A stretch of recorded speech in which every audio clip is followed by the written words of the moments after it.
Can you imagine anything worse than a father walking into that nightmare? No. It's just horrible to think about. Jennifer had suffered some stab wounds, and her neck had been cut. She was bound with duct tape. Our sorrow was beyond any imagination. It broke the shell of safety for a lot of us. Those that knew her were just in utter shock. Who is responsible for it?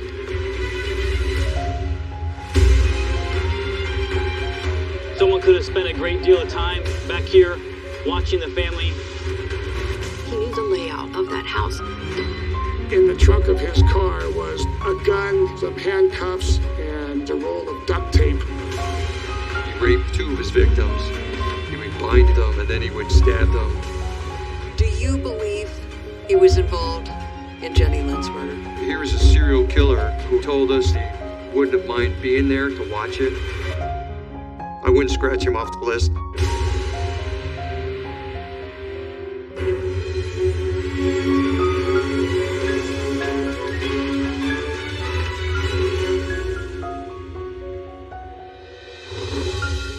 Hi, I'm Paula Zahn, and tonight we're on the case in Castro Valley, California, about a half hour southeast of San Francisco.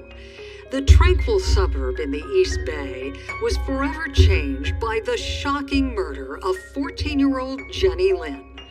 The vicious attack on the teenager inside her own home shattered the community's sense of safety and left many parents fearing that their child could be next.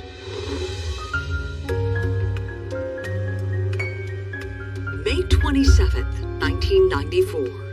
It was close to 5:30 on a warm Friday evening, and John Lynn was ready to discuss plans for the upcoming Memorial Day weekend with his daughter Jenny. I was really looking forward to talking to Jenny about where we should be going, because she always has the greatest ideas. John was about to leave the office when he tried to reach Jenny, but the call was picked up by the answering machine. His wife, Malian, had also got no answer when she tried to contact the 14-year-old. Were you surprised she didn't pick up? I was very surprised. I thought, okay, she was talking to her friends.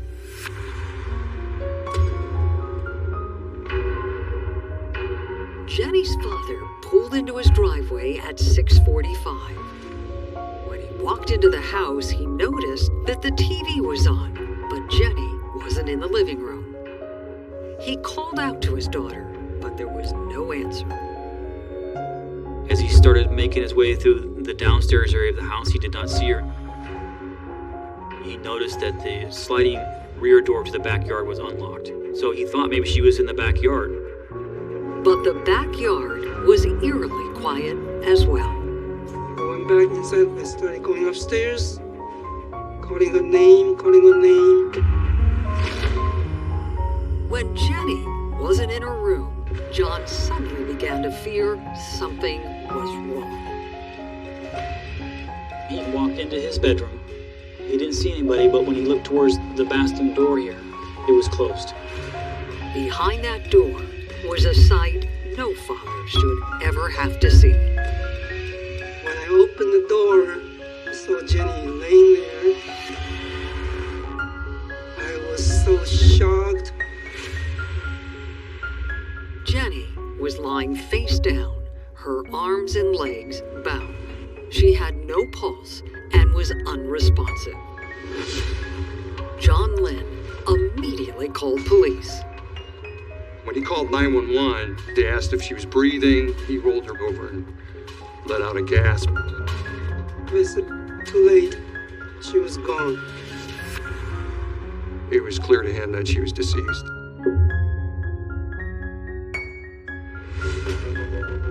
Officer Mike Godlewski was one of the first to arrive at the Lynn's home.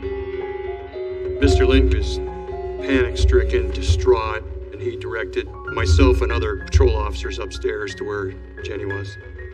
It was clear the teenager had been the victim of a brutal homicide. Jennifer had suffered stab wounds to her stomach area, and her neck had been cut. She was bound with duct tape. Her clothing had been cut off. Can you imagine anything worse than a father walking into that nightmare? No, I'm a father myself. Not just losing your kid, but you the one finding them. It's just horrible to think about.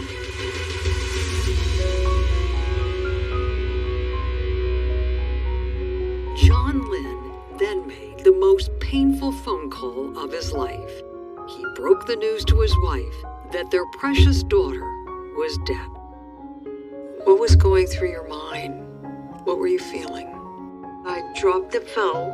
It was unbelievable. This is Jenny, and she's gone.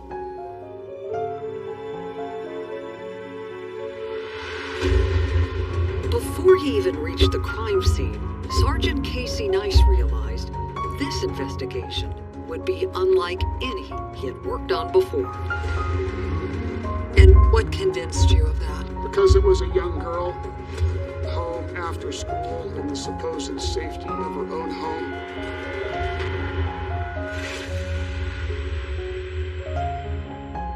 And after hearing the initial details, those concerns only grew. The killer entered the residence with duct tape and the murder weapon. It appeared the point of entry was a downstairs window and not the unlocked sliding door. The dining room window was recently broken. There were glass shards on the patio on the exterior side of the window.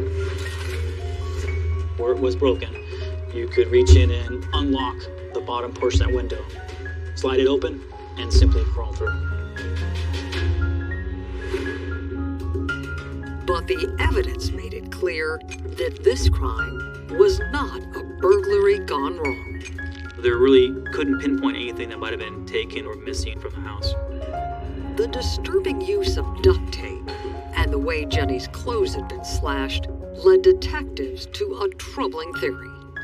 Based on everything that investigators saw, this was a sexually motivated murder.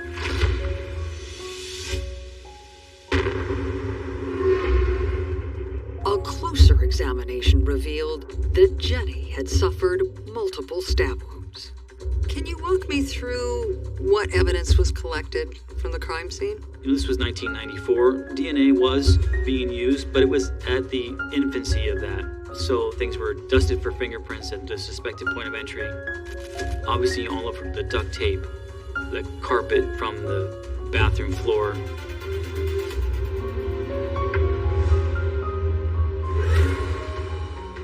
After Jenny's body was transported to the medical examiner's office, police began an extensive search of her backyard. Behind the hot tub, towards the corner of the fence, that's where one of the shoe prints was found on the deck. And there were several other partial prints located along the deck. Investigators suspected the killer had arrived and left the crime scene on foot. In the field behind the home, there were some footprints found and dirt out there as well. That seemed to indicate that the person fled from the trail behind the Lynn's house. The evidence was chilling.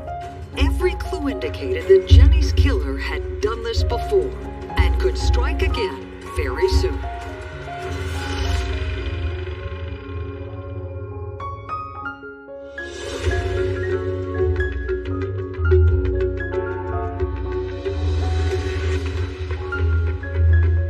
The cold and calculated murder of Jenny Lynn forever changed the suburbs where the teenager and her friends had grown up. Castro Valley was considered a very safe neighborhood. I was in shock. It broke the shell of safety for a lot of us.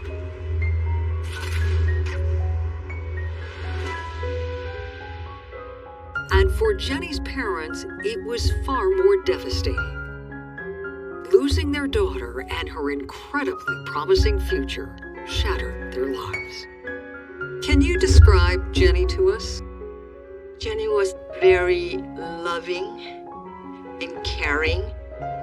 She was the best daughter that any mother could hope for. We were so blessed to have her for 14 years.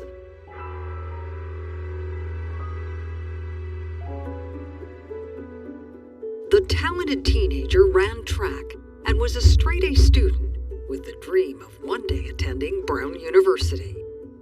But those closest to Jenny knew that music was the centerpiece of her life. She was playing viola in the middle school, but was invited to join the string orchestra in the high school. From their first meeting, her friend, Hannah Weiner, heard the greatness in Jenny. She was such a natural. She played with her heart, and she was beautiful when she played. Jenny was bigger than life.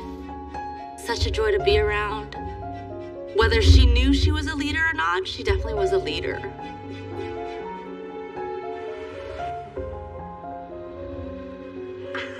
Jenny had been a guiding force in her family as well. It had been her idea to take a trip to Washington, D.C. We are taping live at the White House. We're about to go in on our self-guided tour. These home videos from those carefree days are now among her parents' most treasured possessions. Do you have any favorite memories from that trip? I remember her pretending to be like the journalist reporting on the news. This is Jennifer Lynn live from the Capitol. Behind me is cherry trees. The cherry blossom. The cherry blossom. She was a treasure to us. Just what a gift.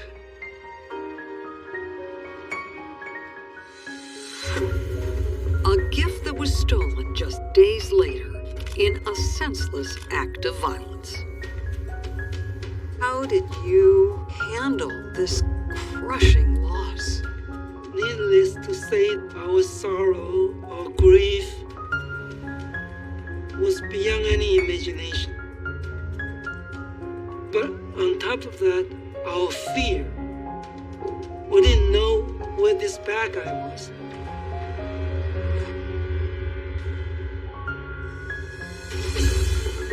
The Alameda County Sheriff's Office was determined to ease those fears by bringing Jenny's killer to justice. While they waited for the results of the teenager's autopsy, they focused on retracing her last known movements. What was Jenny's schedule like that day? School got out about 2:20 in the afternoon. The bus normally arrived at around 2:40. After she was dropped off, Jenny had a short walk home. It seemed likely she had walked through her front door around 3 p.m. Could anyone establish what happened after that? Yes, after coming home from school, Jenny had been on the phone with two of her friends between 4:45 in the afternoon to 5:20, 5:25. Jenny had been watching a movie and played the piano during the call. She was actually playing duet. One play on one side, the other one play at her house. The friends said they hung up around 5:20. Jenny's father's story bolstered that account. John Lynn had called the house about 5:30 and checked the messages on the answering machine. He called back within 5 minutes and nobody answered the phone.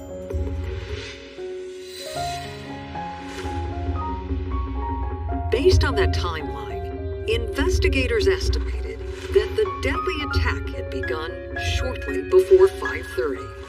But police received information from neighbors that appeared to contradict that theory. The sheriff's office conducted a neighborhood canvass and learned that someone heard glass breaking. Other neighbors remembered a dog barking around that same time. Police were also given additional details. A woman across the street had seen an individual loitering in front of the house. At some point saw that individual go down the side yard of the house.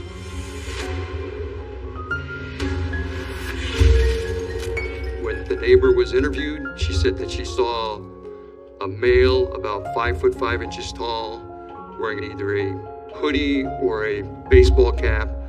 Didn't get a good look at his face. Police were confused. If the sound of breaking glass had actually come from the Lynn's home, why had it taken place around 3 p.m., more than 2.5 hours before the attack? Investigators were already facing so many puzzling questions. And the pressure police felt to provide answers was only growing by the minute. We were just in utter shock. How could this happen? Why did this happen? And who is responsible for it?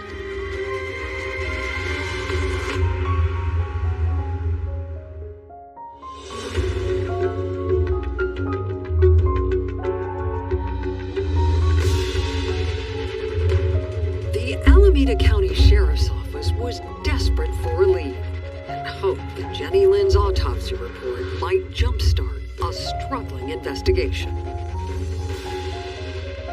What was determined to be the cause of her death?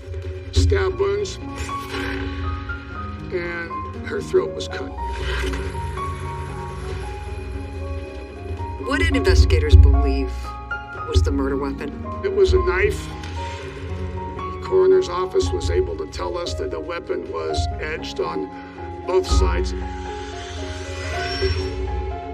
While those answers had seemed clear to deputies at the crime scene, some of the other findings were less obvious. What appeared to be the motivation for the murder? There was no evidence of sexual assault, but this was a sexually motivated crime. That conclusion was based on the disturbing technique the killer had used to bind Jenny, and the unusually large amount of duct tape he used to do it. There seemed to be a lot of tape. She was bound at her knees, the ankles, and her hands were behind her back. There was some aspect of controlling her during the attack.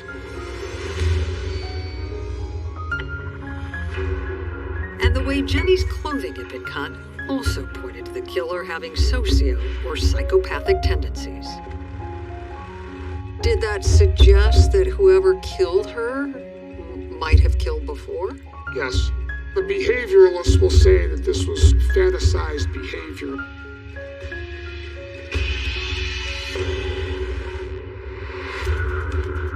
Forensic analysts were confident they would find dozens of fingerprints on the yards of duct tape removed from Jenny's body.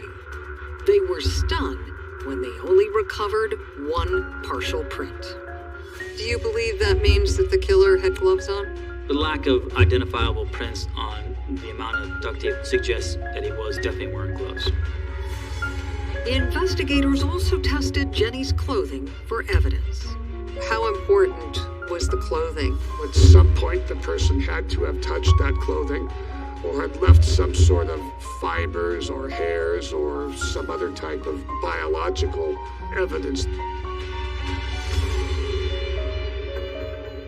The microscopic analysis would take weeks to complete. In the meantime, investigators focused on the boot prints. We were able to determine that the footprints were made by something called a gorilla boot, which was a boot that was commonly worn by construction workers.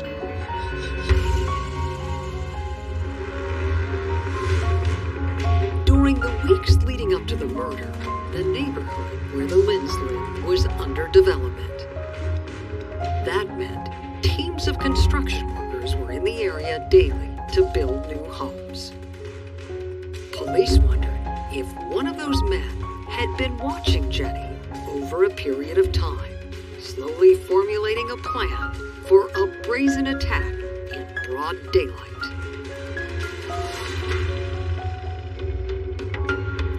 Police noted the Lynn's property would have been easy to spy on without being noticed. This is the canyon behind Jenny's home. As you can see, it's very remote.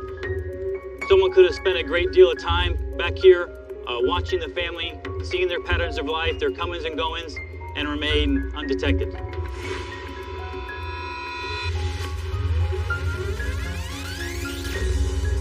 All the evidence indicated the killer knew when Jenny would arrive home that day and that she would be alone for some time. Those details led police to a chilling theory about the barking dog and breaking glass that had reportedly been heard hours before the attack. They now believe that Jenny's killer was already in the house before she got off the school bus. The window on the right-hand side was the window that was found broken. That's where the killer likely made entry into the home. And there was more. Did it look to you like whoever broke through that window had tried to clean up afterwards? Yes. Jenny had played the piano just a few feet away from that window while on the phone with a friend. She never mentioned seeing broken glass. The intruder wanted to conceal the fact that window was broken. Police pieced together additional clues about how the ambush attack had unfolded. Once they climbed in, there was a spring tension curtain rod that was affixed inside the window at the top and at the bottom. So anyone who would have entered through the window would have obviously moved the curtain. But when Jenny arrived, the curtain had been neatly in place. Police were now forced to ponder a disturbing question. What type of madman would have spent hours inside the Lynn's home before unleashing a sadistic attack on a 14-year-old girl? The only possible answer appeared to point to a worst-case scenario. Jenny Lynn had been the victim of a serial killer.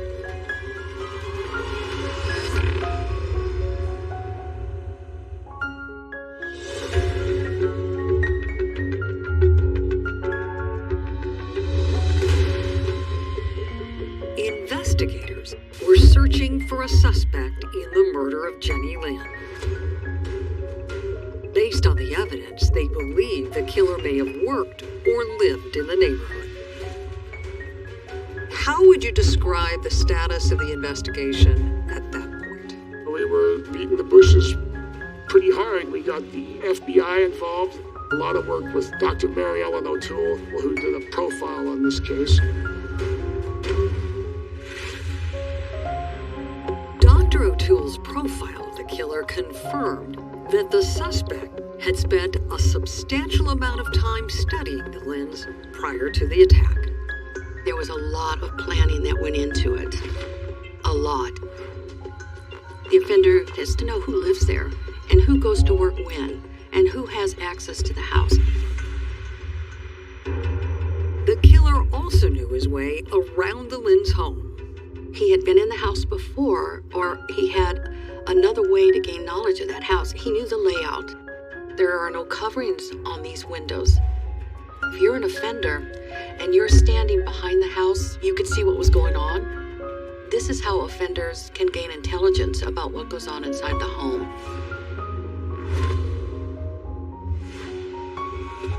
Dr. O'Toole also noted that even after all of his painstaking planning, the killer ultimately chose to commit the crime in a way that dramatically increased the chance he'd be caught in the act.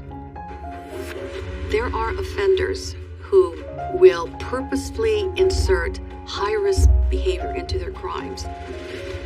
Offenders that really want that thrill. that tells me a lot about the offender. These type of perpetrators, they get satisfaction when the people inside don't know you were there, watching, waiting. Analysis of the way the killer had used duct tape added to Dr. O'Toole's disturbing portrait. It was excessive use of duct tape. The duct tape was very neatly applied.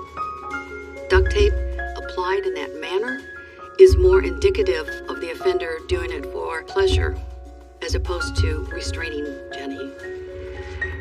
Dr. O'Toole was certain the killer had also gone to great lengths to avoid leaving fingerprints on the tape. There were no prints. That wasn't just the offender being lucky. They were incredible efforts by the sheriff's department and the lab to identify fingerprints. This person had to be practiced with how do you handle this tape. It just underscores the amount of planning that went into this. The FBI behavioral profile provided critical insight into the type of suspect police should focus on. This is someone that has criminal experience and experience being inside of homes that were not his. She advised detectives to look at potential suspects who had prior records, in particular burglars, peeping toms, and stalkers. Many other minor crimes kind of came together and allowed this to happen.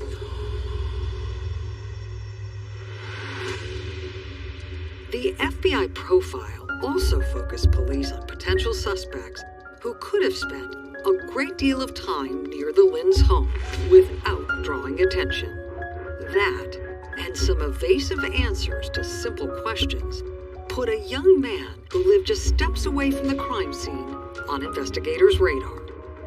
Where did he tell police he was at the time of the homicide? He gave some conflicting stories. Said he was working at a location in Castro Valley. That wasn't true. And then he said he was at a friend's house, and we weren't able to establish that. Investigators discovered that the young man had access to a wide array of double-edged blades. His family had a surgical instrument sharpening business.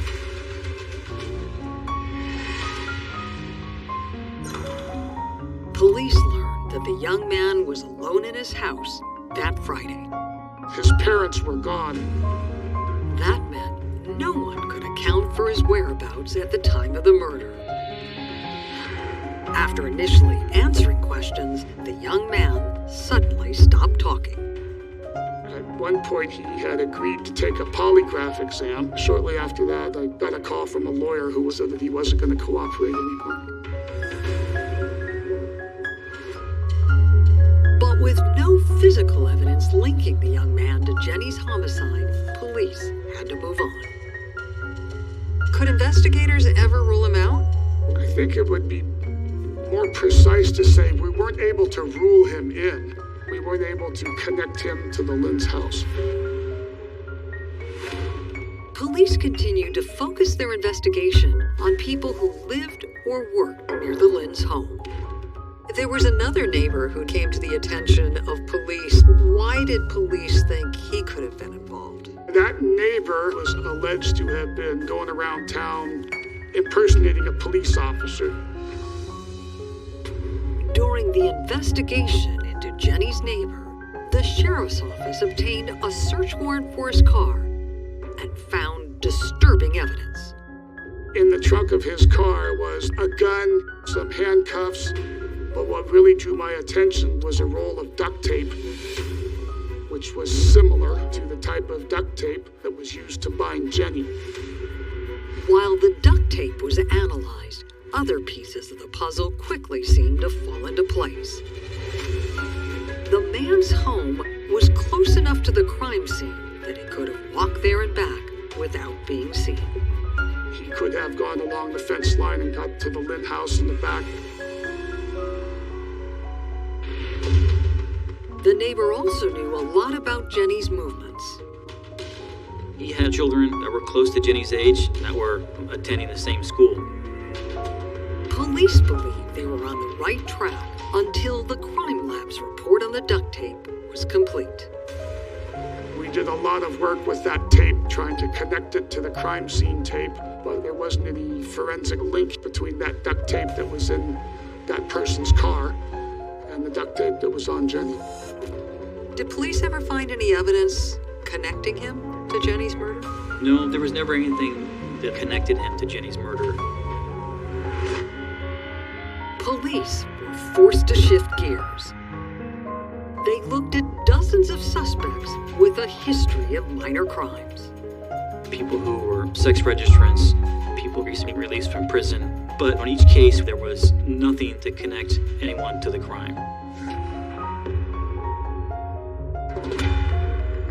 The investigation slowly ground to a halt until the Alameda County Sheriff's Office was contacted about a car thief who had been arrested in Oregon.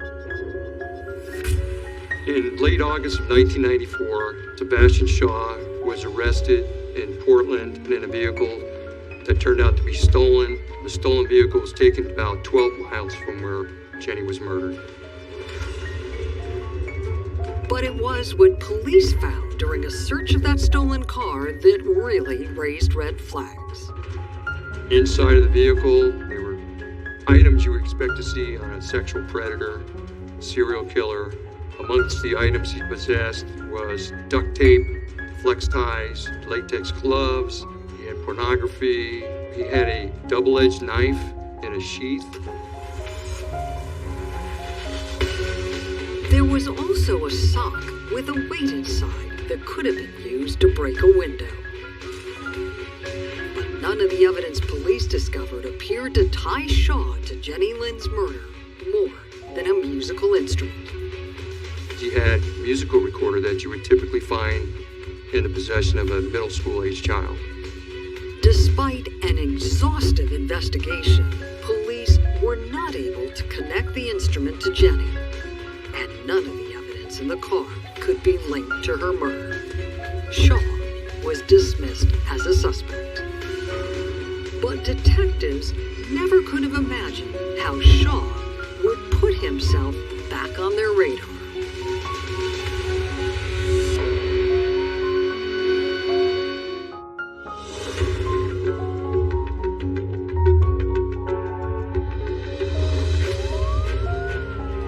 More than a decade after police had first heard the name Sebastian Shaw, his escalating crime spree had moved him back to the top of their suspect list.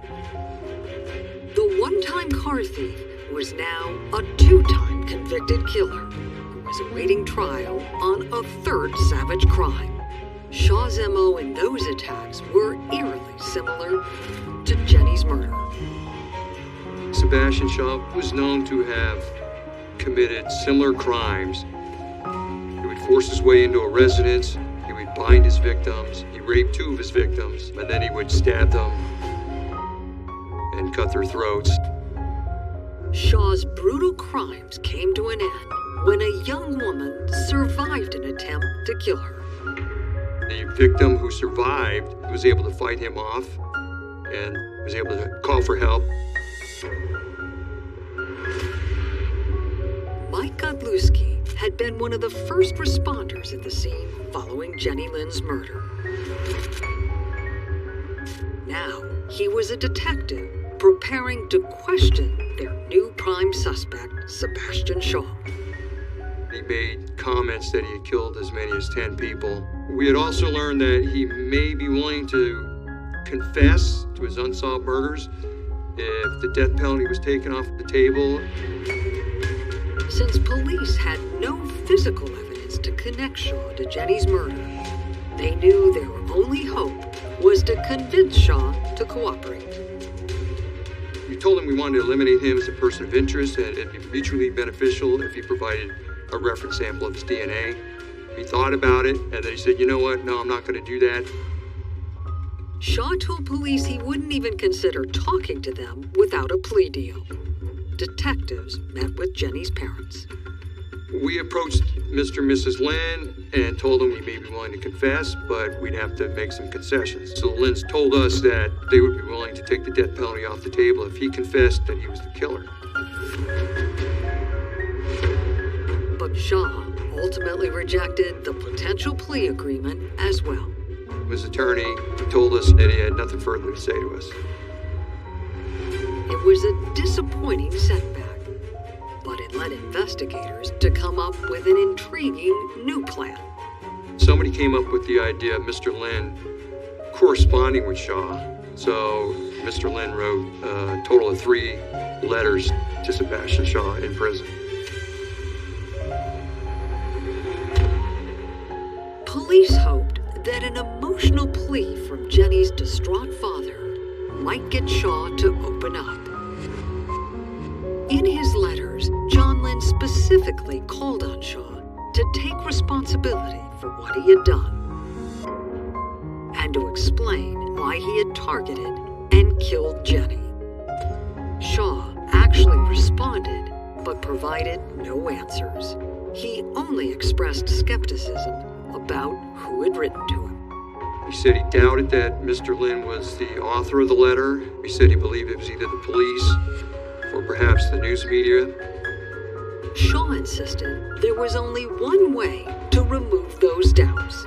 He wanted to meet John Lynn face to face. Did that face-to-face meeting ever happen? No, what we did was we recorded Mr. Lynn saying, yes, in fact, I am Jennifer Lynn's father. Yes, it is me that's been corresponding with you. After viewing the video, Shaw was finally convinced that the letters he had received were written by Jenny's father. But instead of providing a confession, Shaw wrote back a multi-page denial. Police read the response and were stunned by the details. He knew that Jennifer was not sexually assaulted, which kind of floored us because that had never been revealed. When police confronted Shaw about his slip-up, the convicted killer seemed surprised. He kind of stumbled and said, well, I thought you guys told me. Police believed that Shaw might give them the answers they needed when he agreed to take a polygraph exam. But it was just another complex negotiation that ended in disappointment. You wanted control over the questions that were going to be asked. Ultimately, Shaw never took the exam. Investigators worked tirelessly to find physical evidence or a witness that would allow them to charge Sebastian Shaw with Jenny's murder. We spent a lot of time trying to somehow connect Shaw to Jenny's crime scene, and we just weren't able to do that. Sebastian Shaw died in prison in October of 2021. He remains a suspect in Jenny Lynn's murder. Do you believe Sebastian Shaw murdered Jenny Lynn? You know, I don't know if he did. I don't think at this point we can definitively rule him out.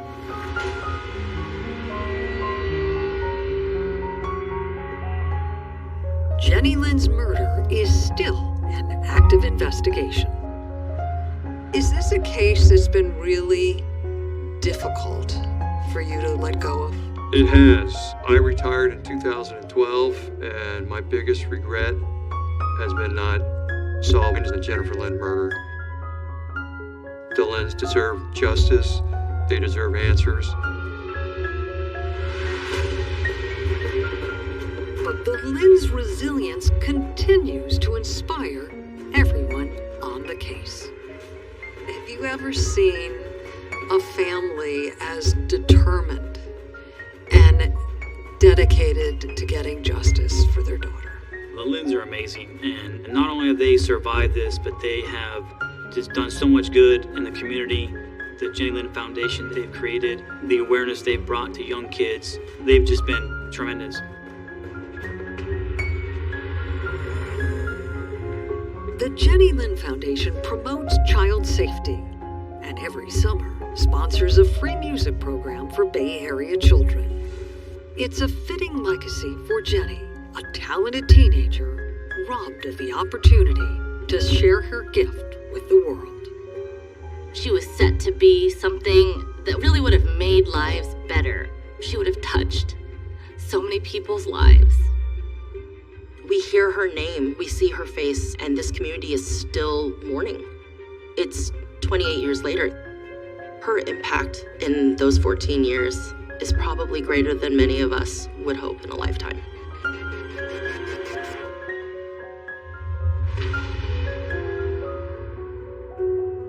But even a generation after the crime, Jenny's father still wakes up every day tormented by the thought of leaving this world without answers. If I couldn't find a killer for her, when I face her one day, I don't know what to say to her. I would feel like I failed time and time again as a father. So that's the most important thing in my life now, is really to find a killer for her so I can face her when I see her again. And it's very nice. What toll have all these decades without Jenny taken on you? It's beyond description. I think since Jenny was taken away from us, every time when I laughed, I felt guilty. In back of my head, I said, what am I laughing about? I don't have Jenny.